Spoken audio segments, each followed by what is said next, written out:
1051. The Dope Peddler sample. Yeah. I can't see you sitting around riding Tom. What's his name? Tom Lehrer. Tom Lear. I can't see you riding around to his records. Where did you find that sample at? Well, I did that record with Bangladesh. And if anybody know Bangladesh, they know he's eclectic. He's abstract. You feel me? He likes thinking out the box, and that's why I wanted to work with him. He thinks Swiss is irrelevant. Yeah, he says Definitely thinks Swiss is irrelevant. Well, he tried to clean it up after. You know, I have nothing to do with it. He was like, yeah, he did the beat. I liked it. I used it.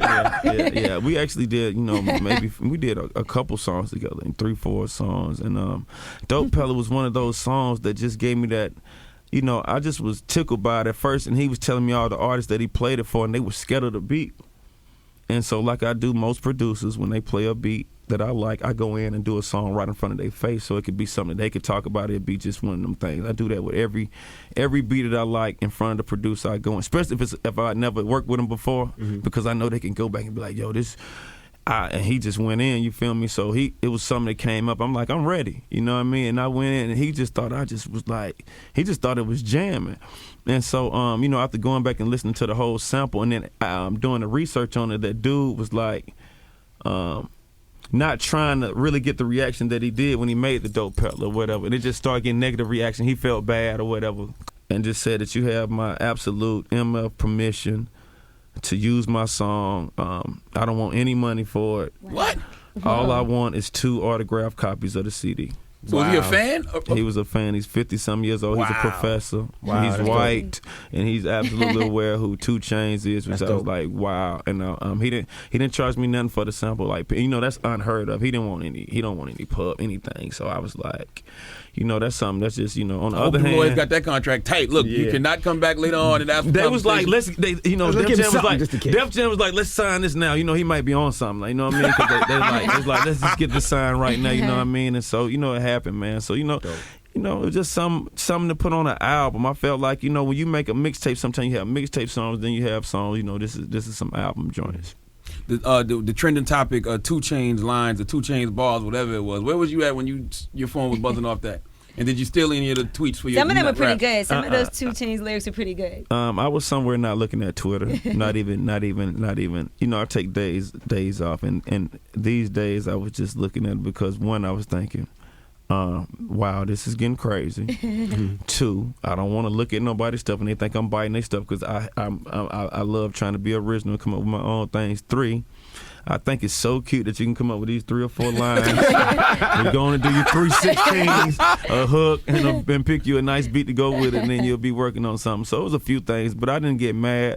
It was another thing that I got flat. I felt, and then it was like, man, do I rap like? I hear people and I be like, damn, so that's how I rap because you don't know, like you don't know until you hear it, like so. It's like I just been working on just progression. We got to find a way to switch it up. Even Katy Perry tweeted you one day. 2 Chainz. Yes. What was that? Charlamagne was so jealous. No, because I'm a Katy Perry fan. Katy Perry. I think she got dope lyrics. She's dope, ill. Man. And I met like one of her girlfriends that be with her, so I felt like I'm getting closer. Gotcha. She's like, look at me, I'm such and such. She said her name. Like, look, I know you meet a lot of people, but I was with Katie when she tweeted you, and that's when I I locked in because you always like, I'm looking at somebody else and she talking. I'm like, and then she like, I was with Katie, and I'm like, what if she was lying? You know what I mean? It sounds genuine. It sounded real. She was like, I'm gonna hook y'all up. Y'all need to do something. I'm like, tell I love her or whatever. Tell her I love her. You banged out any celebrity chicks since the ride? Man, he's not gonna kiss and tell. Nah, I slick been on some old lame stuff, man. I ain't been doing nothing but trying to outwork these other artists. They got satisfied in their position, try to take a few spots. That's but you are the hair weave killer, though. Yeah, I mean, when it's time to go down, it's going down. A lot of chest to chest. Now, do any of these women really get mad at you? Because you know how we feel about our hair.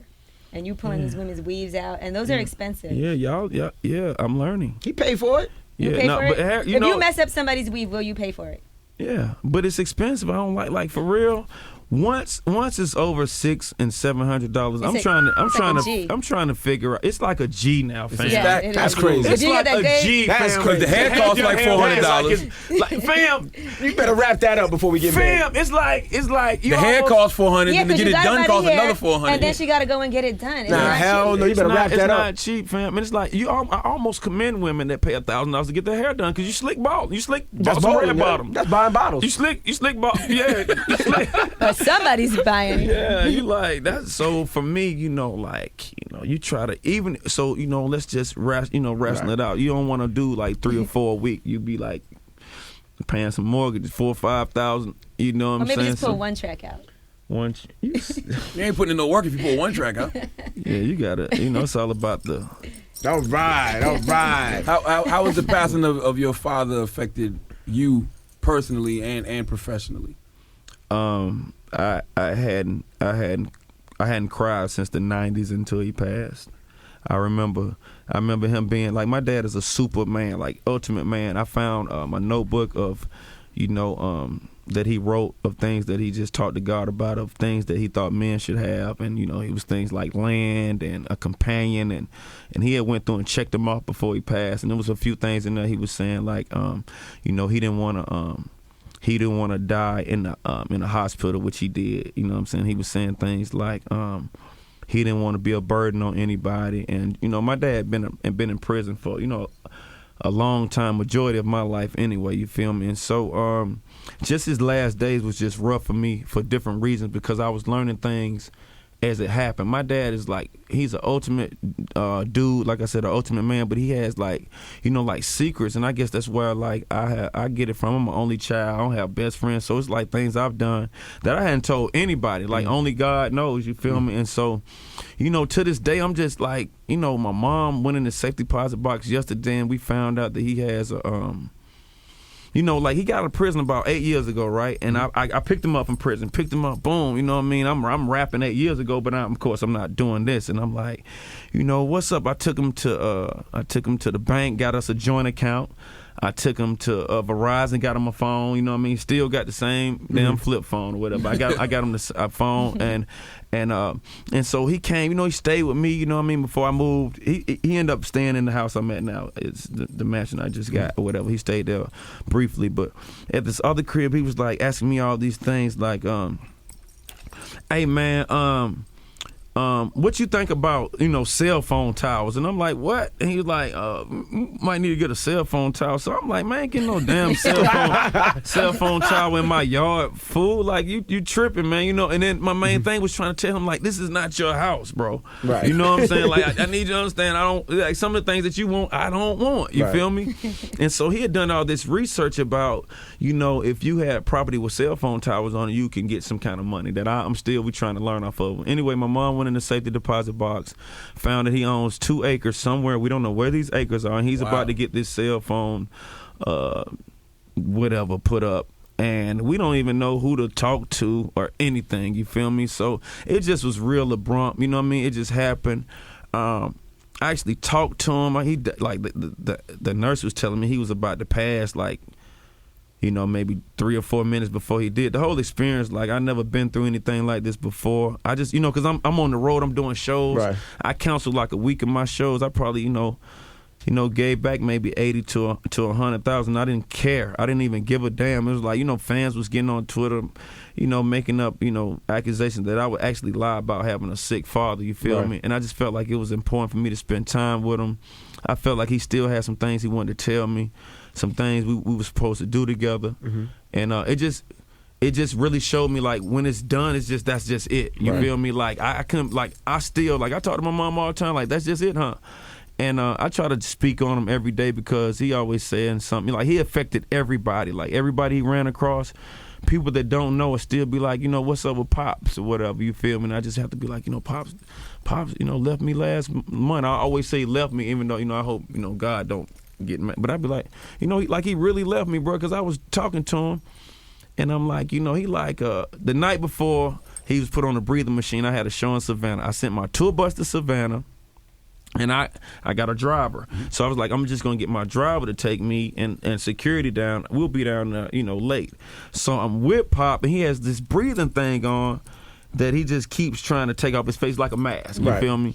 And so, he talking to me, and so the nurse like, Mr. Epps, basically, you need to save some of your breath, you feel me? You talking too much. He on the phone, so he like, listen, son, they don't want me to talk, so you got to pay attention. So now he trying to be funny, he pointing. So I'm going to get him water, and now he pointing, he want ice, you know what I mean? So we doing this whole little skit. So I'm like, bro, do you want me to stay here with you? or go do the show. He like, you know, he told me, he said, do it big. That was one of his things. I said, all right. I said, cool. So I said, bro, you know what? I said, bro, you my hero, right? I said this straight up. I looked at him and I said, you know, you my hero, right? And so he says, so I'm like, damn, you know, is he losing his mind or whatever? I'm trying to think what is he. So he's thinking, he's like, you got this song. And so he like, dope man, my role model. Dope man's my motherfucking role. So we started laughing, and that's what my dad do. I can't even tell you how much stuff I found, basically. Money and other things. Right. You feel me? And so he said, dope man, my role model. So we laugh, fool. And so I'm like, you know, straight up, it's in my blood. It's hereditary for me to be a hustler because you've been one. And we laughed. Straight up. I go to Savannah, do the show, don't even go to my hotel room. I leave the bus, get my driver to take me back to the hospital. When I come in, they have he hooked up to a breathing machine. Fam couldn't even breathe on his own. And I felt like something happened in those couple of hours. I couldn't, and it was the same night that LeBron them won it. You know what I mean? So before I left, I'm like, the game about to come on. And he like, the game already on. We talking like this, fam. Right. The game already on. So I don't know the channels in the hospital. So I'm trying to find the game. You know what I mean? I'm not on my bus. I'm not able to watch the game. So it was Thursday or something like that. I remember. So I get in the car, you know what I mean? So now, in my mind, me and him supposed to be talking about Bron all day tomorrow. When I get back, we supposed to be to my Bron done did it, blah, blah, blah. And I haven't heard his voice since, bro. You know what I mean? I hadn't heard his voice since. And so it just made me stronger, you know what I mean? I had to bear it. You know, everything that I had to do was no problem, you know what I mean? Him and mom, you know, like I said, I'm an only child, so I'm close to my mom. I bought my mom a crib. It was just things I would do for them to make them both feel, you know, as important, you feel me? I bought mom a crib. I bought him a car. You know what I mean? I would, you know, do little things like that, you feel me? And so it was just something I went through. It definitely made me stronger, bro. You know what I mean? It definitely made me stronger with everything. I had to do BET like maybe a day or two after he passed, and I just refused to really do like interviews on red carpet because I didn't know if it was out, and I didn't know how to react just off thinking about it. Even now I have his cell phone. I just, you know, call from time to time just to hear the machine because it's just a voice thing sometimes. You know what I mean? With OGs, you feel me? Absolutely. Well, the album's in the stores right now. We appreciate you hanging with us and being so truthful, man. You know, this fam, man. We come here, we kick it. You know, this is my slick boo on the side. All right. You know what I'm saying? Right? Oh, yeah, I did read that on the blogs that we were dating. Yeah. Get another Player Circle album? We might. We still jamming. Y'all jamming. Yeah. That When you and Dollar get together, it's something special every time. Yeah, man. And when I, you know, like, you know, we have certain type of music. Like, even when we were together, it was always about balance because I would like turning up, and people don't know, like, Dollar is more of the hip-hop junkie. Like, I remember at Summer Jam, Method Man, Raekwon, Fat Joe, all them came in my locker room. I'm like, oh man, Dollar gonna be mad as hell. You know what I'm saying? I'm like, so let me tell you this. I'm like, you know, boom. I told Method Man like straight up, bro, no lie. I just want to tell you this straight up. I told him, and I'm gonna tell the world. I'm like, I got my whole stage presence from a show I seen Method Man do. First of all, Method Man is like 6'4". Yeah. And he's tall as hell, and I didn't know. Very energetic. Yeah, and I remember him talking to me one show. He didn't even remember this, fam. I remember him talking to me one show, and like, this is when he was doing the thing Rockwilder with Red. Right. He talking to me. Oh, yo, I'll be back. I gotta go. Fam, when he got on stage. I mean, this fool turned up, fool. And I'm like, you know, you look at people like Jay-Z because he's a tall kind of dude. And he has a different kind of swag without really moving as much. You feel me? But it commands attention.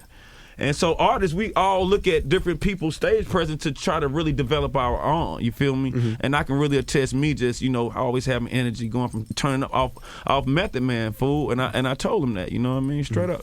Wow. That's great. You be wearing some hot ass clothes and moving all around the place. I'm like, how does he do that? Yeah. Well, I wear, you know, like hot clothes, like hot, like fire, like fresh.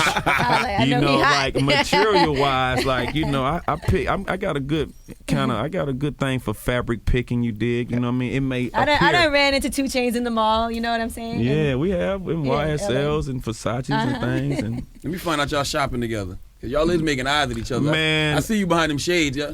You know, Angela Yee and they're still cutting stuff, taking it back. You remember those days to cut your shoes?